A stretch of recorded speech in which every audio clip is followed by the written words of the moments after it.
Forget tediously typing in dates one by one. Excel has a smart way to do it for you.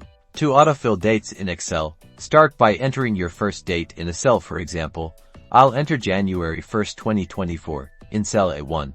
Now, locate the fill handle. It's that small black square that appears at the bottom right corner of the selected cell. Click and drag this fill handle downwards. You'll notice Excel automatically populates the subsequent cells with the next consecutive days. Let go when you have as many dates as you need. See, instant daily progression.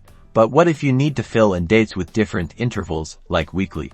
After entering your first date, enter the next date in the sequence in the cell directly below it. So, if you started with January 1st, enter January 8th for a weekly series. Then, select both the cells containing your starting date and the next date in the sequence. Now, click and drag the fill handle of this highlighted selection downwards. Excel intelligently recognizes the pattern and fills in the remaining dates at your specified interval. Look at that, a perfectly populated schedule with just a few clicks. This works for any interval you set, whether it's daily, weekly, monthly, or even yearly.